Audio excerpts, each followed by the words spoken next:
Bismillahirrahmanirrahim. Assalamualaikum warahmatullahi wabarakatuh. What's up, anak soleh? And good morning. Welcome back to my channel, TV93 channel. So, sebelum kita lanjut, don't forget to like, comment, and subscribe ya. Baik, alhamdulillahirrahmanirrahim. Salatu wassalamu ala rasulullah wa ala alihi wa sahbihi ajma'in, amma ba'd. So, first of all, I would like to say thanks to Allah subhanahu wa ta'ala because of this morning we are still in good condition to do our activities, especially to learn English. Still with me, Mr. Herman. Dan salawat dan salam semoga tercurah kepada Nabi kita, Nabi Muhammad SAW, serta keluarganya, para sahabatnya, dan kaum muslimin yang insyaallah tetap istiqomah di jalan kebenaran ini. Baik, so today we are still in chapter 1. What did you do? Yeah, especially we learn about what we did in the past. Kita fokus belajar untuk tentang aktivitas-aktivitas yang telah kita lakukan, seperti yang kita pelajari pekan sebelumnya. Tapi sebelum kita lanjut lebih jauh, marilah kita berdoa. Bismillahirrahmanirrahim. Rabbi zidni ilman warzuqni fahman. Amin ya rabbal alamin.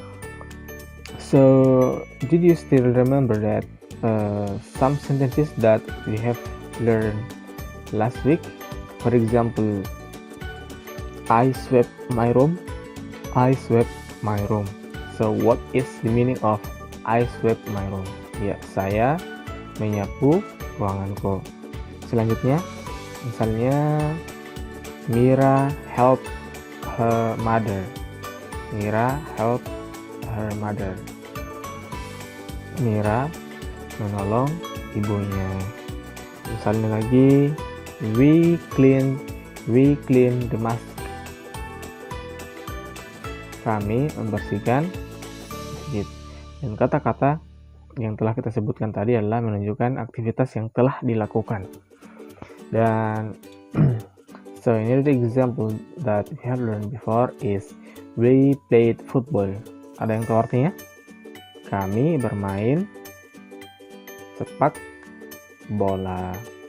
Dan insyaallah materi-materi seperti ini akan terus dipelajari, baik itu nanti di tingkat SMP ataupun di SMA nanti insyaallah, karena materi bahasa Inggris itu dia terkhusus untuk juga materi-materi tenses seperti ini itu dipelajari terus, termasuk kalau misalnya nanti sudah kuliah nanti diperdalam lagi di jenjang-jenjang selanjutnya. Jadi anak soleh sekalian, mudah-mudahan sudah bisa tahu atau tidak kenal, oh yang ini ternyata yang saya perjali waktu sama-sama Ustadz Herman gitu. Nah, selanjutnya kita akan lihat pada halaman 4. Nah, di halaman 4 itu ada sebuah tabel yang judulnya di atas adalah simple past tense. Simple past tense. Untuk simple past tense itu adalah sebuah pelajaran yang kita nanti membahas tentang aktivitas-aktivitas yang telah kita lakukan. Lihat di tabel ada subject, verb, dan object. Nah, di subjek ini untuk positive sentences, negative sentence, dan interrogative sentence itu semuanya subjeknya sama. Jadi subjek itu kita ulangi kembali di materi-materi sebelumnya adalah pelakunya atau yang melakukan. Ya, ada I, you, they, we, he, she, it, dan nama-nama orang. Semua nama orang itu subjek, ya. Gitu. Kalau dia pelaku gitu. I itu adalah artinya saya, you artinya Anda atau kamu, they artinya mereka, we artinya kami, he artinya dia laki-laki, she berarti dia perempuan, it itu menunjukkan benda atau binatang, itu artinya,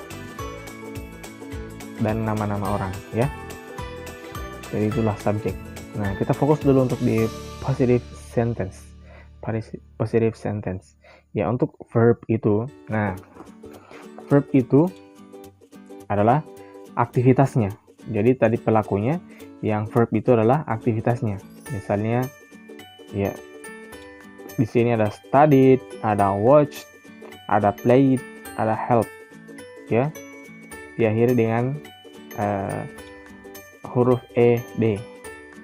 Itu menunjukkan bahwa aktivitas ini sudah dikerjakan sebelumnya ya. Kita bikinkan dalam sebuah kalimat, misalnya I studied, saya sudah belajar gitu.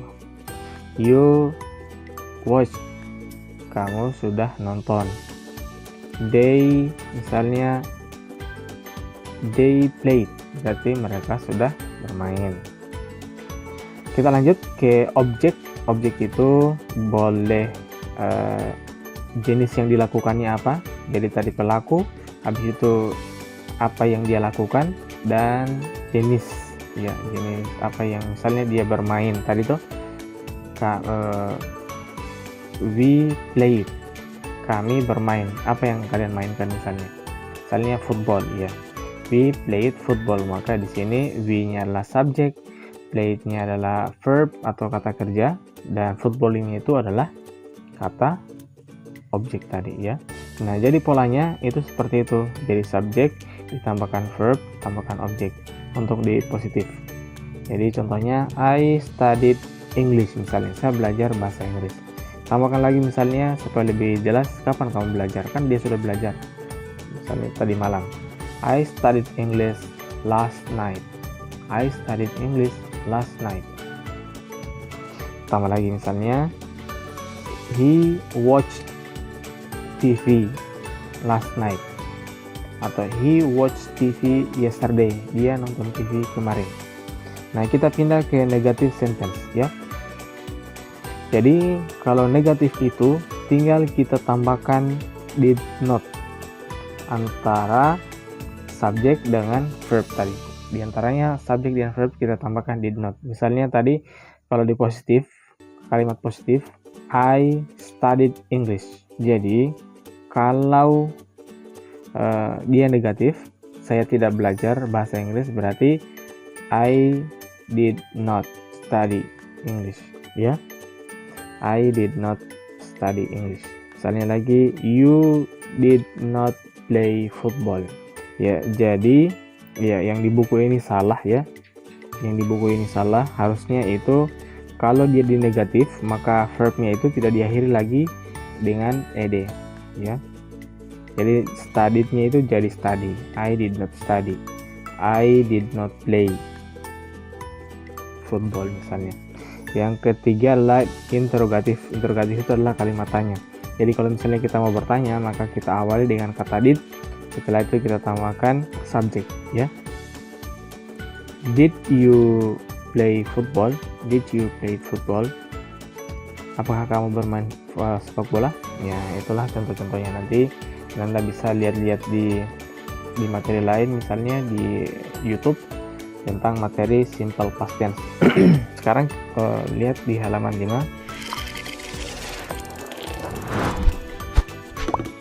Ada percakapan antara Ahmad dan Sylvia. Kita akan baca, nanti Anda bisa ulangi di rumah. Hello Sylvia, how are you? Great, how are you Ahmad? I'm fine, thanks. By the way, did you follow English course yesterday? Yes, I did. I followed the course yesterday. What did you discuss yesterday? We discussed about activities in the past. You were not joining the course yesterday. Did you forget about the course, Ahmad? Yes, I did. I had a busy day yesterday. Sylvia, you look so sleepy. Did you stay up late again last night? Yes, I did. I watched TV until 1 a.m. That's why I'm sleepy right now. Dilihat halaman 12 di bagian atas, bagian C, rearrange the jumble words. into good order. Katanya susun kembali kata-kata yang banyak di bawah ini menjadi kalimat yang baik. Yang pertama itu ya saya bantu jawabkan ya, kita pilih satu di sini. Saya bantu jawabkan sesuai dengan yang telah kita pelajari. Di sini semua itu ada tanda tanyanya. Berarti di sini kalimat interrogatif ya, kalimat interrogatif atau kalimat tanya. Ingat tadi kalimat tanya itu diawali dengan kata did. Setelah kata did maka akan diikuti oleh subjek ya. Kita akan jawab nomor 1, you school did go to. Ini gampangnya jawabannya, tinggal kita tempatkan kata did, habis itu tambahkan subjek. Did you go to school? Nah seperti itu ya. Silakan dijawab nomor 2, 3, 4, dan 5 pada halaman 12 ya. Saya kira itu. Semoga Anda tidak bosan-bosan untuk ya belajar bahasa Inggris, karena bahasa Inggris itu juga penting sebagai tambahan keilmuan. Juga siapa tahu Anda sekalian nanti bekerja di luar negeri ataupun piknik di luar negeri, setidaknya Anda juga bisa tahu kata-kata yang dibicarakan oleh orang asing di luar negeri sana, atau malahan Anda juga bisa berkomunikasi dengan baik ketika ditanyakan kata-kata ataupun ucapan-ucapan bahasa Inggris. Ya, saya kira itu tugasnya hari ini, itu menyusun ulang kembali kata-kata. Insya Allah pekan depan kita akan masuk di chapter 2. Silakan dipelajari How's the weather today. Ini How's the weather today itu belajar tentang cuaca, musim dan cuaca ya. Okay, alright. I think enough the material today. Don't forget to study at home and don't forget to pray to Allah Subhanahu wa Ta'ala. Yeah, we hope that this pandemic will be over as soon as possible. So I close by saying Alhamdulillahirabbil alamin, subhanakallahumma wa bihamdik, asyhadu an la ilaha illa anta, astaghfiruka wa atubu ilaik. Assalamualaikum warahmatullahi wabarakatuh.